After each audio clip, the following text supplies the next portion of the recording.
Good morning, good evening, and good afternoon. I hope you guys have been having a fantastic week. I know I have, and I gotta say, it has been an extremely hot week. I don't know about you, but by God, I miss the days when it was spring, where we would get that nice cool breeze. Where did the nice cool breeze go? I'm telling you guys, it is way too hot. It is basically ice cream weather, which is never a bad thing, but still. But anyway, for today's episode, I want to talk about something I never thought I would have the pleasure of talking about on this show, because it's not what I would usually consider worth talking about, especially in my particular view of nerd fandom and when it comes to my particular taste, and that is musical theater. Now, before anyone assumes anything, I'm not talking about musicals when it comes to TV shows or movies. I'm talking about actual musical theater, like going to your local playhouse and watching people act out a musical and all that stuff. Now, don't get me wrong. I like musicals, like Les Miserables, Jersey Boys, $1 Million Quartet, Six, Rock of Ages, and Hamilton, to say the least. But they honestly just tell a story and then they're done. There's no sequel, there's no lore that connects it to anything else. Everything is pretty much self-contained. So I figured it was just a subject I wouldn't really need to touch upon, especially since there are other podcasts that are specifically for musical theater, breaking it down, talking about the writing process and all that stuff. Also, there's another reason I usually don't touch or would normally not touch musical theater, and that's because theater kids are just brutal and will basically tear someone a new one just for having an opinion. I don't know if it was Glee that made most theater kids jerks, but they do have a lot of inflated egos. And before you say anything, this is coming from a guy who actually wanted to do musicals as a kid and actually was one of the main characters in his high school production. And I'm saying this because I know you guys will never find the recording of this. Urinetown. Not Urinetown, Urinetown. Don't ask, I won't explain it, there's Google. But anyway, like I said, I thought I would never touch this part of the fandom because there wouldn't really be much to write about. But boy, did one theater production company prove me wrong. And that theater group is called Team Starkid, or Starkid Productions. But anyway, this production company was actually founded in 2009 by a group of college students. Their names are Brian Holden, Matt Land, Nick Lang, and the most famous person of this group, and a name you will probably recognize, is Darren Criss, who actually played Blaine Anderson in Glee. This theater production group was different from most other groups because instead of doing well-known musicals or musicals that other people have produced, they instead produced their own musicals. Their first musical they did was actually a parody called A Harry Potter Musical, which actually brought them widespread popularity for its funny dialogue and original music. Interestingly enough, it got a sequel, which is usually unheard of when it comes to musical theater. From there, they would switch between parodies and original musicals. One other person who was part of the production company who went on to basically become famous like Chris is Carlos Valdez, who is most famous for playing the iconic character from the Arrowverse, Cisco. As far as I know, those two are the only people who got famous from the production company. If I missed one, I apologize. But anyway, you're probably wondering what this has to do with the sequels, connected lore, and other stuff I mentioned before. When I gave examples of why I would usually not talk about musical theater shows on my show. And you were right. I have yet to mention why I'm talking about this production company. It's definitely not for a Harry Potter Christmas, I can tell you that right now, or a Harry Potter musical. The reason I'm talking about this productions company is because in 2018, Starkid made a musical called The Man Who Didn't Like Musicals, which actually became the first entry in what is known as the Hatchetfield series, which consists of 3 musicals: The Man Who Didn't Like Musicals, Black Friday, and Nerdy Prudes Must Die. And of course, there is a web series called Nightmare Time, which is a horror anthology series set in the same series and world. It's kind of hard to explain because honestly, the Hatchetfield series consists of stories that are basically connected with lore and mythology, and it's very consistent when it comes to that, but each takes place in its own separate universe. Now, this is really unheard of when it comes to stage production shows, because you usually expect something like this from a TV show, a movie, an audio drama, or even a video game. But a stage production is super surprising, especially since not only do you have to keep each musical independent from each other so new audiences will basically not feel like they've missed something, but also make sure that people who have been seeing your musicals and other projects in this series recognize certain characters or objects from the other shows. And for a musical theater production to do this is a huge gamble. But honestly, this production company has pulled it off. Now, I'm not going to go into detail about these musicals, like there's spoilers, so don't worry, this isn't going to be like anything spoilery. I will basically be talking about the synopsis and basic stuff about this series so you can get an idea. Because honestly, I want you guys to take what I give you and get curious enough to basically want to go and see these theater shows yourselves. And don't worry, you don't have to pay a pretty penny for either of them, because you can watch all of this on YouTube on their official channel. So it's basically free, and if you guys have a couple hours to spare per musical, you'll be in for a very fun ride. So with that being said, let's go ahead and talk about the first musical in this series, called The Man Who Didn't Like Musicals.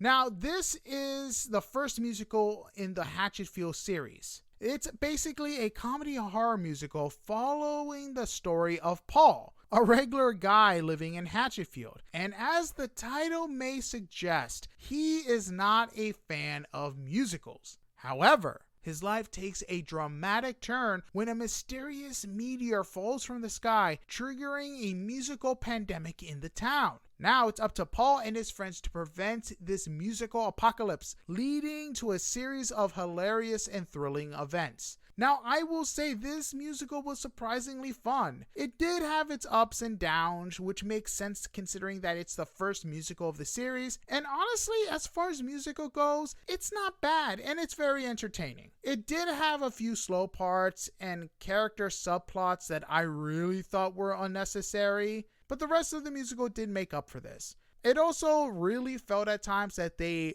overreached with what they could pull off within a musical theater setting at times, relying on our disbelief, but it was still fun to imagine some of the stuff. And I also want to add that all the entries here are for mature audience only. Do not let your kids watch it. I'm just telling you now, please do not let your kids watch any of these musicals. These are made for adults, especially the nighttime stuff. For the love of God, don't. But anyway, the songs that really stood out to me were Join Us and Die and Show-Stopping Number. And those were just really fun, and I honestly really had a great time watching these actors perform these songs specifically. If I had to rank the musical, I would honestly give it a 7 out of 10. As I said, it's not bad, but it's definitely more of a one-time watch, and it was enjoyable, so it's definitely something I would recommend to people.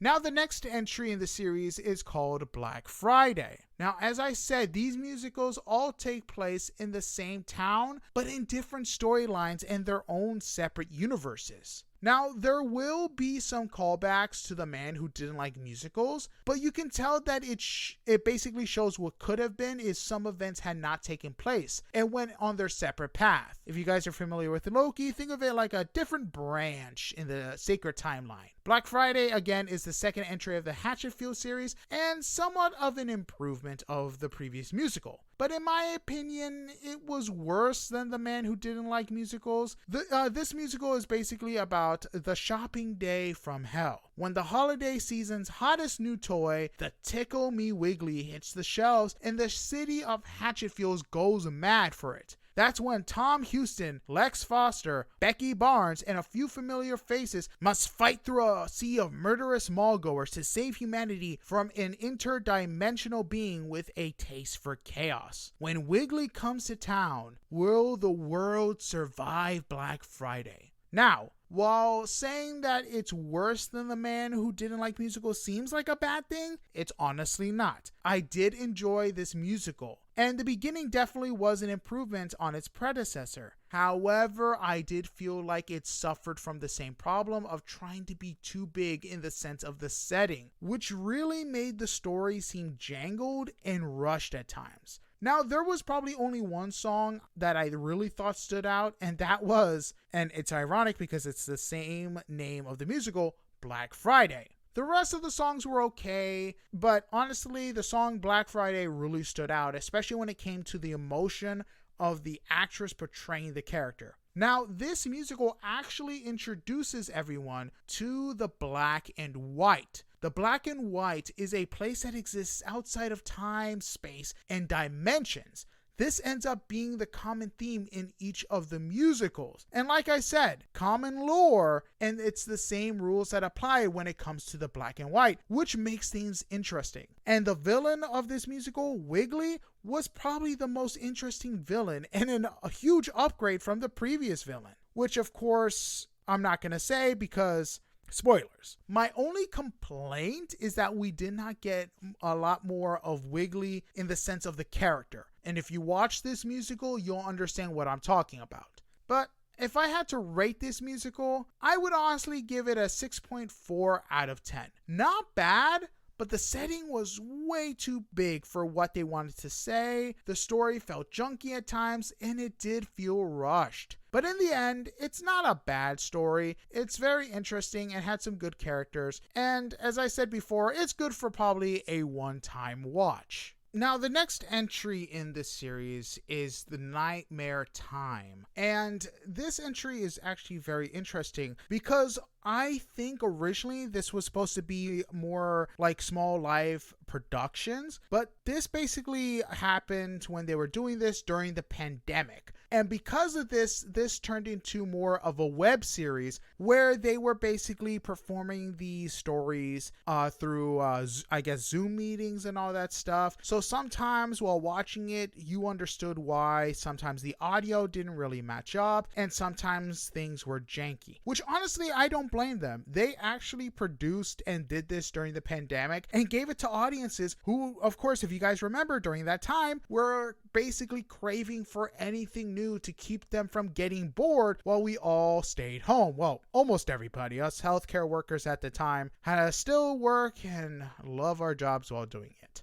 But anyway, this series consists of 8 stories, and they basically came out in episodes. So there was basically 2 stories per episode, and each story was either 45 minutes to an hour long. Now, the one thing I actually forgot to mention is that Nightmare Time actually consists of 2 seasons. Yes, you heard me right. 2 seasons. Each story in season 1 is not connected at all, and it's set in its own universe per story. Now, the interesting part is that this actually changes for season 2, because in season 2, all the stories are connected and are set in the same universe, in the same Earth, but the one theme that is consistent throughout the entirety of everything is still the black and white. Now, I will say this, it's probably a good idea when it comes to season 2 to watch each episode and story in order for everything to make sense. You don't have to. It is definitely recommended because when they start to tie things together, you start to see the bigger picture, which is honestly amazing. And the one thing that each of these stories kind of introduce you to is the Lords in Black, who are basically the beings within the black and white, like Wiggly, and one of them in particular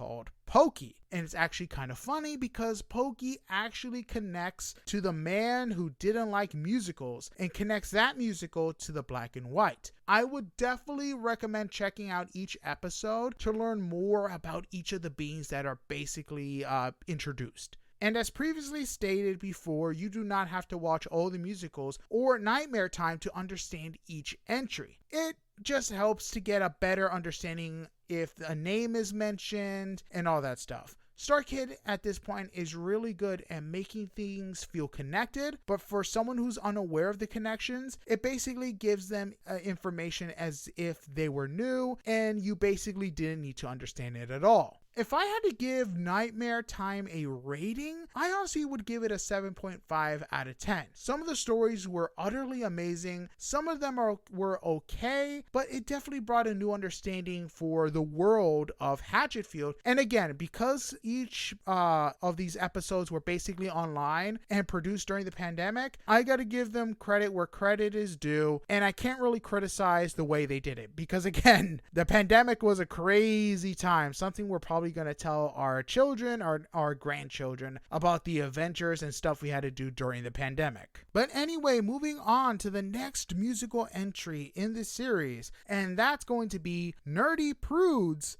Must Die. Now, Nerdy Prudes Must Die is the latest full-length musical in the Hatchetfield series. And let me tell you, so far, this is their magnum opus in my opinion. This has to be the best musical in the series, and honestly, it's one of the best musicals I've seen in a while. They have drastically improved their storytelling, pacing, songs, and of course their suspension of belief. Now, you're probably wondering what this musical is about. So here it is. When the biggest losers at Hatchetfield High unwittingly complete an ancient, evil ritual, they unleash an all-powerful, angry spirit with a grudge against nerds. That's when Stephanie Lauder, Grace Chastity, and a cast of social rejects must fight to save themselves and nerdy prudes everywhere.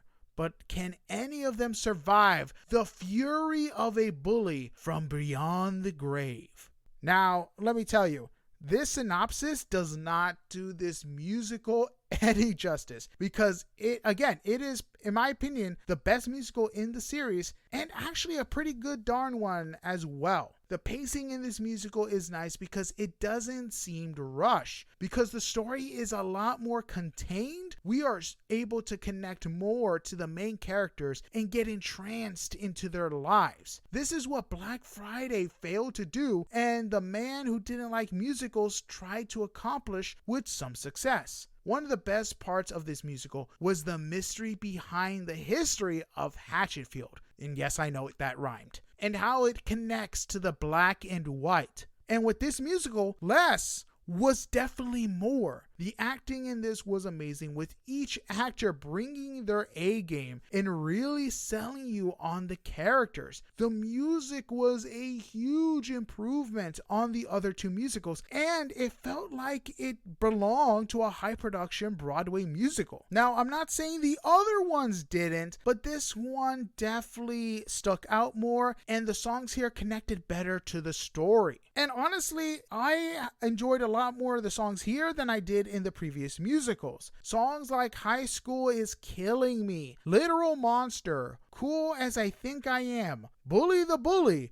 and only because it's a very fun song if you watch it in the context in the musical, Nerdy Prudes Must Die. That one was especially amazing, especially the ending of that song. If I Loved You, honestly one of my all-time favorites, and my ultimate favorite, The Summoning. That one was truly amazing, and they did some of the most creative production stuff to make that music happen, and it was just amazing. I really wish I could tell you about it, but I don't want to spoil anything because it's better to see than to hear about it. And honestly, most of the songs in the musical are just amazing. Honestly, if you attempt to watch any of the previous entries but end up not being a fan, I would honestly just skip to this one. While connected, you can still watch it and enjoy it because it does a fantastic job of making sure that the connections are Easter eggs and ones that you will have to really look out for, instead of it just being in your face. But that goes without saying, being able to spot the Easter eggs is really fun. And before you doubt me on this, I actually started off watching nerdy Prudes Must Die first, and then found out it was part of a bigger series. So I did not mind watching it a second time because it was that much better. And I can honestly say that if someone makes any of the musicals from the Starkid Productions into an animation form, this would be the musical for it, because it just fits so perfectly and would do for any type of animation to be done. Especially 2D animation, you could do so much with some of the songs and the visuals they use in the production. Like I said, a vast improvement. And if I had to score this musical, I would easily give it a 10 out of 10. It was that good and definitely up there in my favorites. And you're probably wondering, is that it for the Hatchetfield entries? No, that is not, because we have one more. And it is actually the latest entry in the Hatchetfield series, which is called Working Boys. Now, this is actually not a musical, it's actually a short film. And this was actually a short film to reward backers who helped raise money for their projects. Now, I will say this is probably the only entry that will make the most sense, and you will enjoy it so much more if you watch The Man Who Didn't Like Musicals and probably nerdy Prudes Must Die. You could basically go watch Black Friday before you watch this, but the Easter egg was just basically a character, nothing too big. But like I said before, this was originally a backer reward for the people who helped raise money and donated money. So this short film is meant for those dedicated audience members who have followed this series throughout the entirety of Starkid Productions. Again, you can watch it by yourself and probably enjoy it, but you will have a greater time understanding a lot of the inside jokes and the characters that show up, because these characters show up in all three, well, separately and sometimes at the same time, all three musicals. So like I said, because this is more for the backers,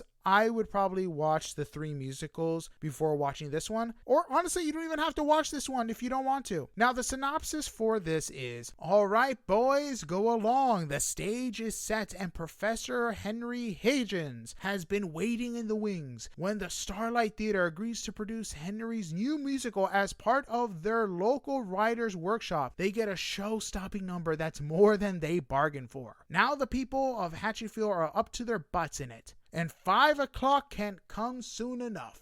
This film is wacky and knew how to have fun and not take itself too seriously. I honestly was laughing the entire time. It's super fun. It's more of a comedy than anything, which honestly can be said for most of their musicals, but they definitely delved into more of it. It definitely went with the less is more approach, which I enjoyed from Nerdy Prudes, and it impressed me how well they implemented the low-tech camera they had to work with. There was one scene where ghosts were involved, and I was truly impressed with the makeup and the camera work. The music in this was great. Honestly, it takes balls, and the working girls' melodies were ones I really did enjoy. If I really had to rate this, and again, because I watched everything else and watched this, I would give it a 9 out of 10. If you watch this independently, you probably would give it a 7 out of 10, because you'll probably like, I did enjoy it, but I felt like I was missing some parts. But like I said, it's definitely a really great short film, and I honestly can't wait to see where they go with it, because if they can do this much with a short film, if they do a full-length film and get a good camera, they could probably go far. But anyway, that's basically it for the Hatchetfield series currently. There is no news of what the next entry will be or when we will find out when they will make an announcement. I am currently happy that I found this series, and I'm honestly looking forward to seeing what their next entry will be for the Hatchetfield series. Right now, they're just working on a new musical that's independent from the Hatchetfield series, that it's something completely different called Cinderella's Castle, which is basically a grim retelling of the classic tale with 12 new songs. And again, it's not connected to Hatchetfield in any way, but with how well they did Nerdy Prudes Must Die, I am definitely looking forward to seeing how this musical goes, and I'm always up for a really fun time. But anyway, that's it for this series, and that's it for the Hatchetfield talk. Again, this is probably going to be the only time I talk about a musical, but who knows, maybe somewhere down the line I'll talk about another musical series because they were inspired by Starkid and was like, you know what, let's make musicals like they did. Let's make it all connected but independent at the same time. Because honestly, this has never been done before. There's no other musical where everything is connected with similar lore and all that stuff. Like I said, most of the time people don't waste their time because they'd rather do TV shows, movies, or even a video game with this stuff. I'm glad Starkid decided to venture out and do this because it just shows that any type of media would benefit from being connected, being independent sequels, and all that good stuff. But anyway, that's it for this episode. I hope you guys enjoyed it. I know I had a blast talking about this series, and I can't wait to talk about even more of the nerdy stuff I love. So with that being said, I will see you guys later. Sayonara, see you later, and have a blessed one. Goodbye.